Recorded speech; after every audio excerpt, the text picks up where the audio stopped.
بسم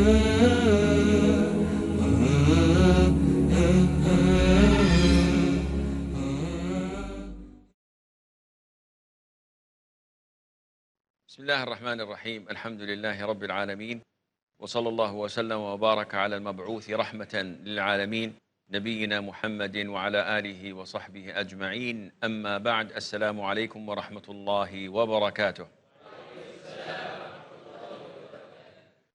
Up till now, Allah Azza wa Jal has blessed us to go through al-Qawa'id al-Fiqhiyya, the fiqhi rules, the legal maxims.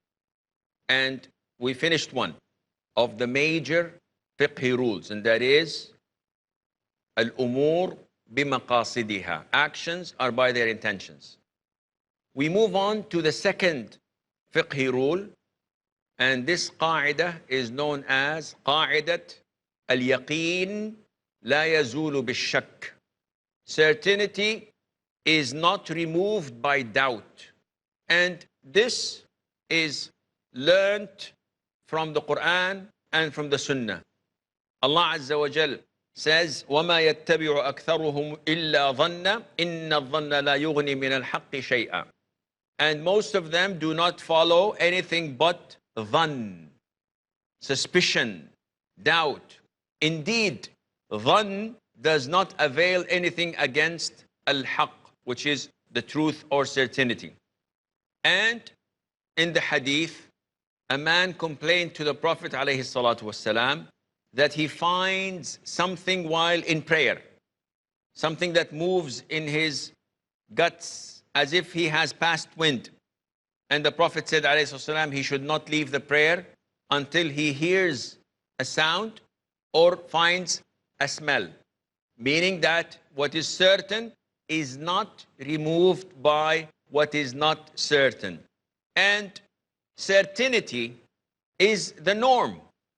To be decisive, to be sure, to be certain, this is the norm.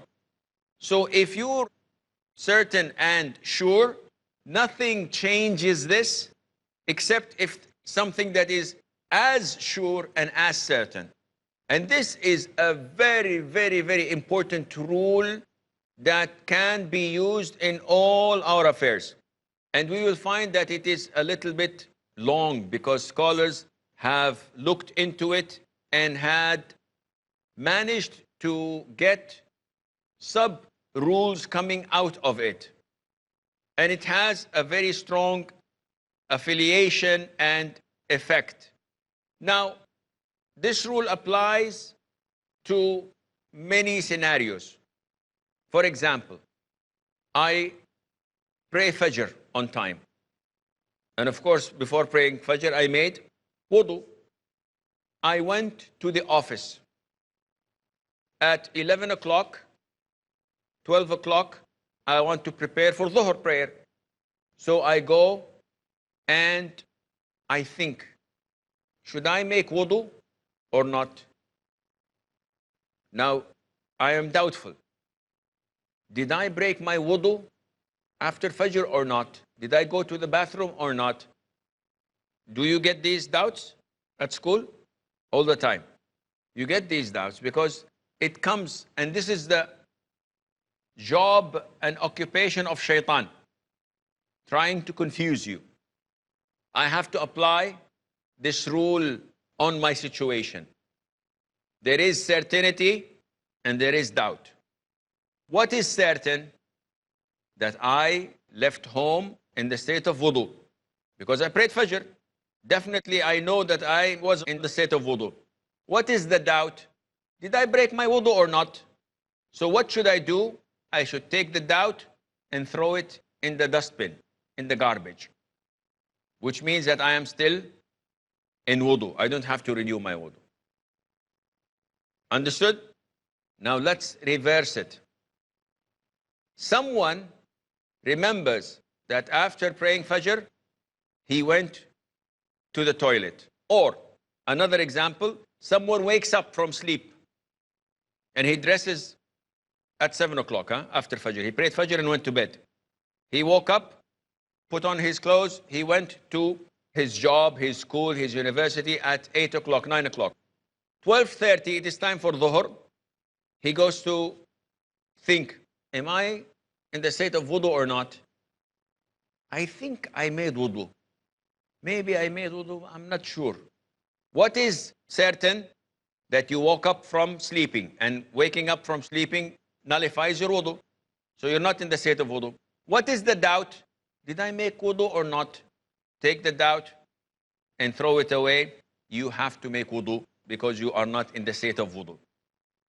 And this goes with someone in salah.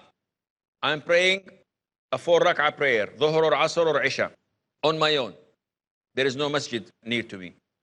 In the prayer, I'm standing up, and all of a sudden, am I praying the 3rd rak'ah or the 4th rak'ah? I don't know. I'm in complete darkness. Is this my 3rd or 4th? Let us look. What is certain? 3. Because my doubt is in whether this is the 4th or the 3rd. So 3rd is definitely certain. So what to do? The 4th, which is the doubt, cast it away, pray another rak'ah, and then make prostration for sahu, for forgetfulness. Likewise, I'm in tawaf. And people who made umrah know this, because they make tawaf 1, 2, 3, 4, 5, 6, and all of a sudden, what is this? Number 6 or number 5? I don't know. It's very crowded, it's very hot, and lots of people, I'm tired. Shaitan comes to you, you're not sure whether this is 5 or 6. What to do? Yalla, make it 6. No. 5 is certain. 6 is doubtful. What should I do? Remove the doubt and apply the rule which says that certainty is not removed by doubt. So the certain thing you have to maintain and you have to apply. Now, in order for us to study this rule, we find when reading the books of the scholars that they have studied it thoroughly, to the extent that they say that the rule has 2 divisions to it. One, what is understood exactly by what is stated. Certainty is not removed by doubt. So this is crystal clear. There are rules that we can find from that. And there is another division which is understood by the opposite. What is meant by the opposite? It means when I say you are not ignorant. By opposite, this means that you are learned. You are someone of knowledge. This is understood by the opposite. And it's known as mafhum al-mukhalafa. So if Islam tells you to do this thing, by the opposite, you should not do something that is against it. And that is why when Islam tells you to believe in Allah, the opposite is that you should not do shirk.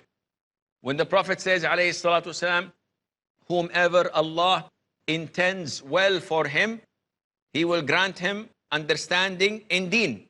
He will grant him understanding or fiqh in deen. Which means by the opposite, that whomever Allah does not intend well for him, He will not give him understanding in the deen. And so on. So we have 2 types. That this great rule, certainty is not removed by doubt, is divided into 1, the sub-rules that come under what is understood. And the second is what is understood by the opposite. And we will come to explain this, inshallah. There are a number of great rules that are stemmed from certainty is not removed by doubt. The first rule, in very simple Arabic, al-aslu baqa'u ma kan ala ma kan, which translates to the default, and this is the meaning of al-asl. When someone says, what's the ruling on drinking wine? We say al-asl, it's prohibited. What do you mean by al-asl? Meaning that either referring to Quran and Sunnah, which is the asl, or to referring to the default, that it is, this is the default, that it is prohibited. So, al-aslu baqa'u ma kan ala ma kan. This translates to the default is that a matter remains as it was. One would say, so what? Yes, definitely. The matter would remain as it was. No, no, we're referring to things of Sharia. I'm not referring to my watch. If I take it and I put it on the table after 1,000 years, will it become a car? So when you say that the default is that a matter remains as it was, if I take my watch and put it on the table, will it remain as it is? Yes, it will remain as it is. The watch will remain as it is. But when it comes to rules of Sharia, this is differently applied. How is it applied? This is what we'll find after the break, so stay tuned.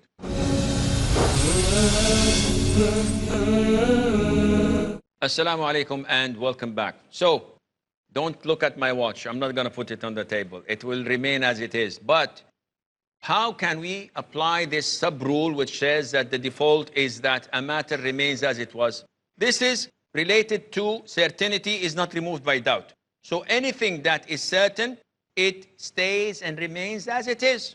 And for example, if someone is in the state of wudu, then his state of wudu is intact. And it remains as it is until we're certain that there is something else that changed it. And that is why the scholars, when they talk about this fiqh rule, they come to talk about a sub-rule, which is the default, everything is pure. Al-asl fil ashya al-tahara. Now, this is an important rule. Now, if I want to pray here, people say, have a prayer mat. We have to put a carpet. Why? Said, because this might not be clean. Apply the rule. Everything you see is pure. Sheikh, what about the mat outside of the toilet? You know, people may make something, answer the call of nature, and maybe there is some najasa, and they come and they step on this mat. The rule applies. Everything is pure. Everything is tahir. This is certainty. And that is why the Prophet said, alayhi salam, جُعِلَتِ الْأَرْضُ لِي مَسْجِدًا وَطَهُورًا فَأَيَّمَا رَجُلٌ أَدْرَكَتْهُ الصَّلَاةِ فَلْيُصَلِّ. The earth, Allah has made for me a place of ablution, meaning tayammum, and of prayer. So whenever the call for prayer is called, you don't have to go to the masjid. You don't have to go to your house. Anywhere you want to pray, pray. Because the default, that everything is tahir. And this is very important rule, especially for the people who have OCD. Obsessive compulsive disorder. You get a lot of the people coming and saying, Sheikh, I don't know if I'm on wudu or not.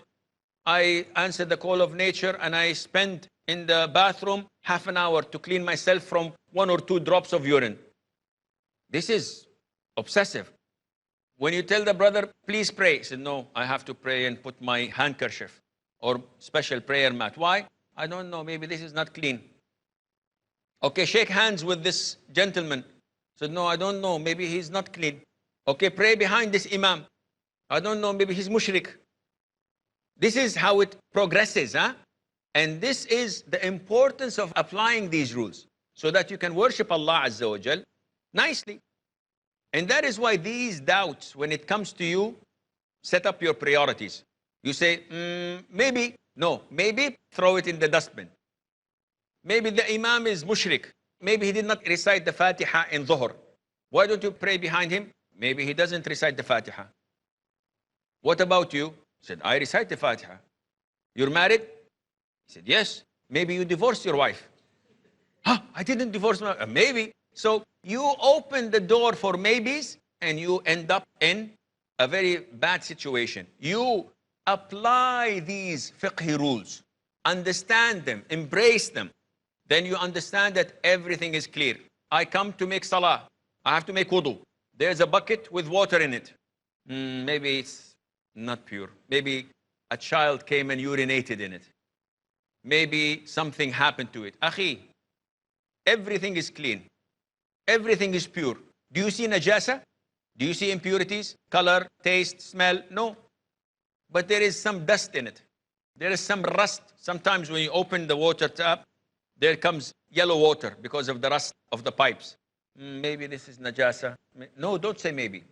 If you're not sure, it is pure. I can be a good rapper. Huh? If you're not sure, it's pure. Khalas, you put this as a new fiqh rule. Huh? Now we can add this and put it under my name. If you're not sure, it is pure. MashaAllah, tabarakallah.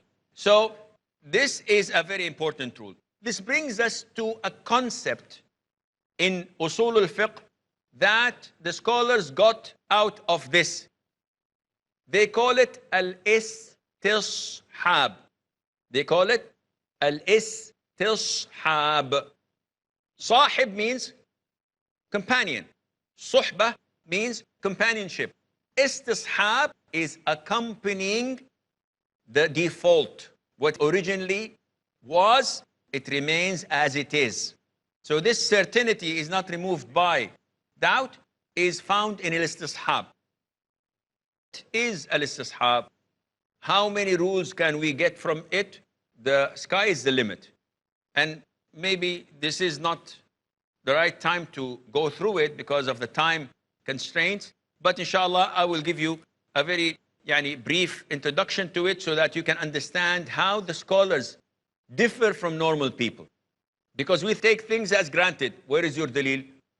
Quran and Sunnah, that's it. Akhi, do you know what the Quran and Sunnah imply? Do you know what they contain? How you are able to get the information, halal or haram, from it?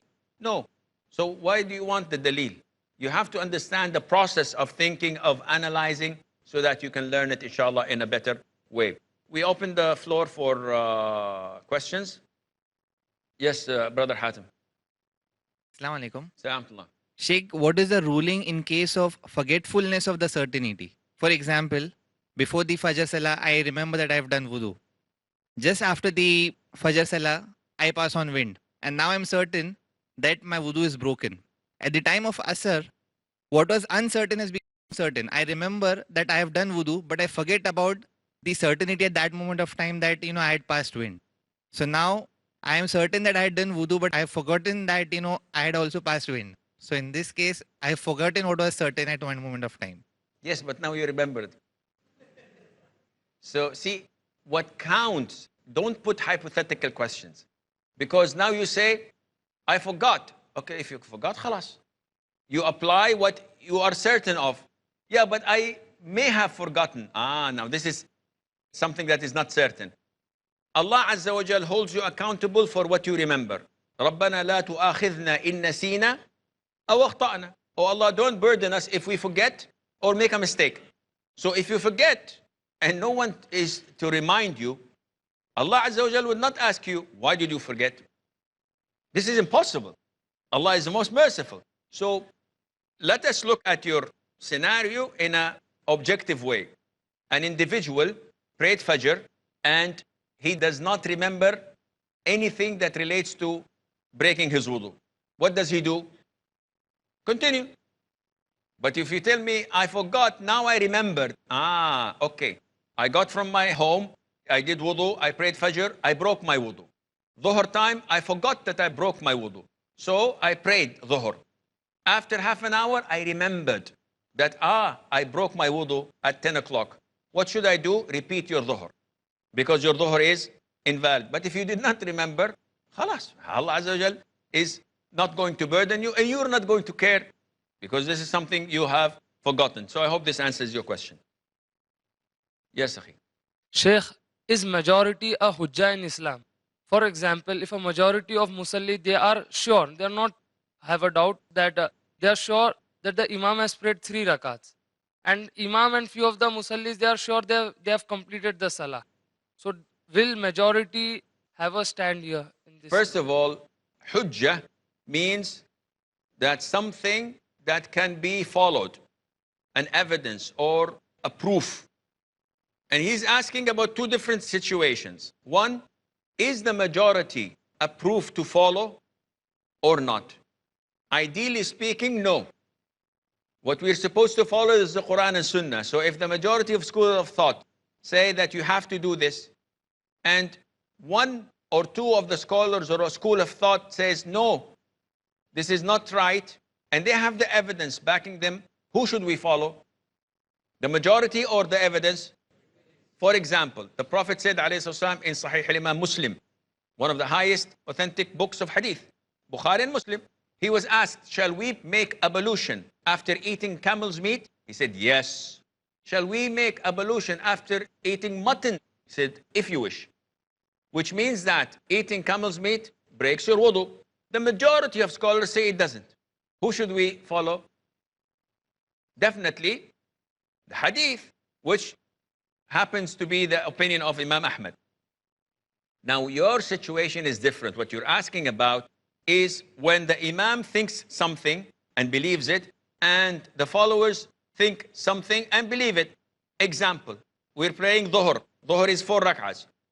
The Imam in the 3rd rak'ah sits for tashahhud, thinking that this is his 4th rak'ah and he wants to conclude the prayer. All of the congregation behind him say Subhanallah, Subhanallah. Now if he has an atom weight of doubt, he should stand up. But if the man is 100% certain, in this case, the people behind him must not follow him. If they say Subhanallah and he doesn't stand up, they should stand up for the 4th rak'ah and continue their prayer alone. Or wait until he finishes and tell him. But the first scenario is the best, because by him continuing to pray 3 rak'ahs in a 4 rak'ah makes his prayer invalid. Like if he stands up for a 5th rak'ah and the imams prayed for, and the guy is going Allahu Akbar for the 5th. What should we do? Follow him. They follow him in the 5th. He goes for the 6th. Until when are we going to do this? He may go for 20. So definitely reducing or adding is the same. It invalidates the prayer. Now, after he finishes, if he came to believe that, okay, all of these people definitely are not wrong, and I am the one who's wrong, he has to pray 1 rak'ah to complete his prayer. But if he insists, no, I prayed 4 and all of you are wrong, this depends on his conviction and belief. But most likely next time, he will not lead the prayer. Because 500 people praying behind him, they all say, you pray 3 rak'ahs. He said, no, you're all wrong. Definitely, he is not the right man to pray behind. Yes. Sheikh, my question is, were the sub-rulings under the 5 legal maxims, were they formulated as new situations arose, or were they a product of the 3 sources of laws? No, these 5 major fiqhi rules, or al-qawa'id al-fiqhiyya al-kubra, they were formulated in accordance to what was present from the Quran and from the Sunnah, hoping that in the future when new issues arise, they will fall under the same category. This is all the time we have until we meet next time. Fi amanillah. Wassalamu alaikum wa rahmatullahi wa barakatuh.